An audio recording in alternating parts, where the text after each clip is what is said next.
Hi, my name's Ron Pratt, and I'm going to try to show you how to seal a dry bag, steak bag, with a common food saver. This model I got here is a 2240. What I have ended up finding out that if you take a sleeve of food saver bag and trim it down to size, you can insert the thing and you can get all four sections of the thing to seal together, but there is a trick to it.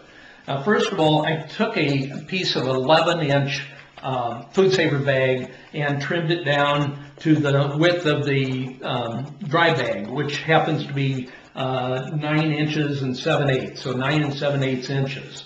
And then I sealed that cut edge, so I've got the sleeve, as you can see, like that.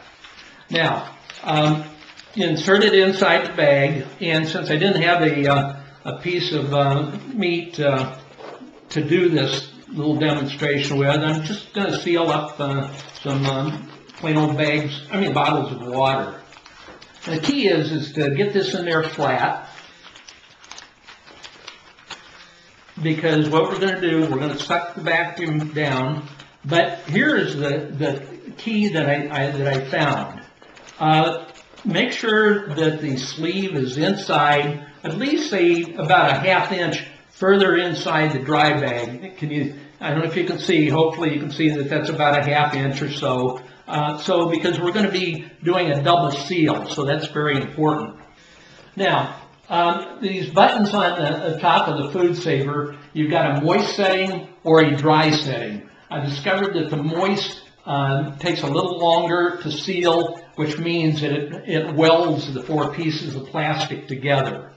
There is also a button over here that says seal, and when it does a trick, it lights up in red. I've also discovered that you need to leave that lid down until that light goes off. Otherwise, you will not get a seal on this.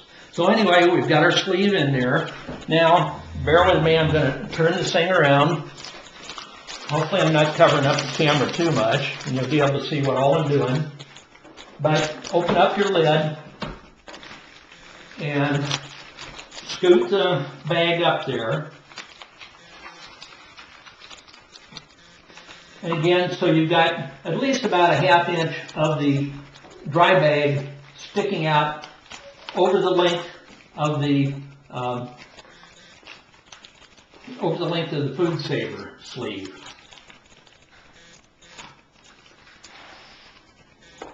This does work. I've had successes doing it already. You just want to make sure it gets nice and not smooth. Lay it down and then lock it. Now, the button, when it's locked, the light came on and said to dry, and I want to moist. So I'm going to push that, and I'm going to start this. Now, this is going to make some noise, so I won't be talking during the time. But just watch how I coax the air out of it. Here we go.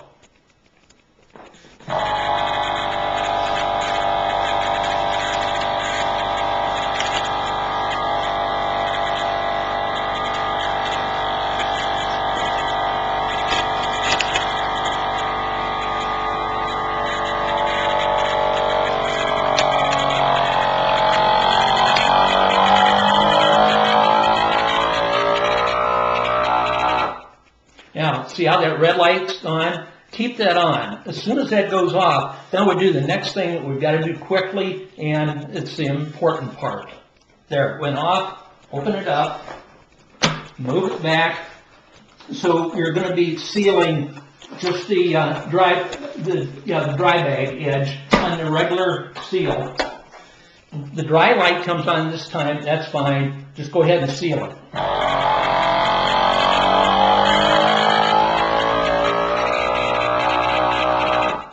What that is doing is actually sealing the dry bag onto itself, so you do have a good seal. Again, wait for the red light to go off.